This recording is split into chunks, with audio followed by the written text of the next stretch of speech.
Hey everyone, Nicole DiBraccio, Vice President of Real Estate Investing and Education at Infinity Investing. I want to talk to you a little bit about Airbnbs and why they are such a great investment and how it can help you within your portfolio if it's something that does personally make sense for you. Bunch of us have probably stayed in an Airbnb, right? It's somewhere you stay for a nightly rental and it's great because you get a kitchen and all this cool stuff, great location. And you've probably wondered, how does it work being on the other side? How does it work to be an investor of an Airbnb? And is this a strategy that makes sense for me? I want to talk about some of the different ways to invest in Airbnbs, as well as some of the advantages of Airbnb investing, so that each one of you can decide for yourselves if you think that it's a strategy that you want to add into your portfolio. One of the biggest advantages of an Airbnb that a lot of people love is they might live somewhere up north and they want to have an Airbnb somewhere down south, somewhere that's a little bit more sunny. And it can be used as a vacation rental as long as it is not owned within your retirement account. It can be used to go on a vacation, business trip, I should say.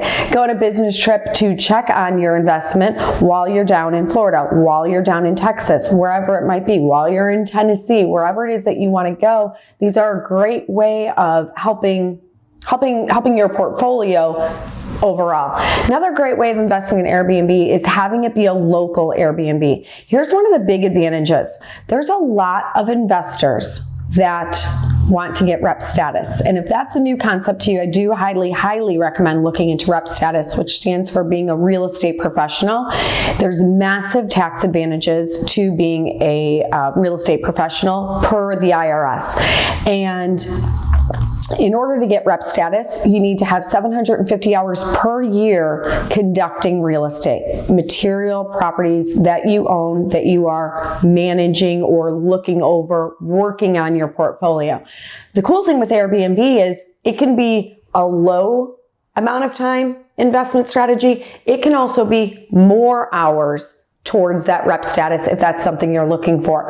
As far as researching what should be charged every single night, every single week, every single month, what conventions are coming to the area. So if you're wanting to account for that, which is helping, Airbnb does massively help with rep status. And then of course there's the numbers, because everything in real estate is ultimately about the numbers.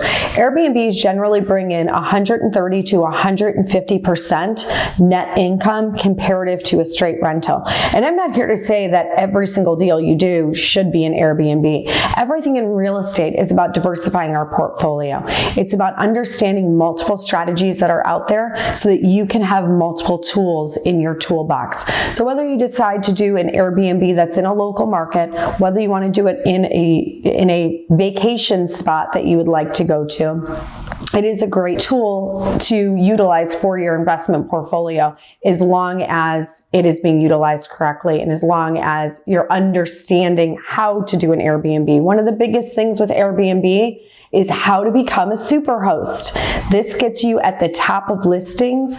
It's extremely important to be a superhost to respond to inquiries, because as we are getting more money with an Airbnb, there is also more work that goes into it. So either you're hiring a team to manage this Airbnb for you, or if it's something that you're wanting to take on, you really need to understand, again, all the ins and outs of an Airbnb and managing it correctly. Different things we want to consider with an Airbnb is where to find the property. How do we make sure that it's a good deal? How do we make sure that it makes sense for an Airbnb? How do we make sure that we're in a market that Airbnb is not going to go away? These are all things that we need to spend a little bit of time on and research.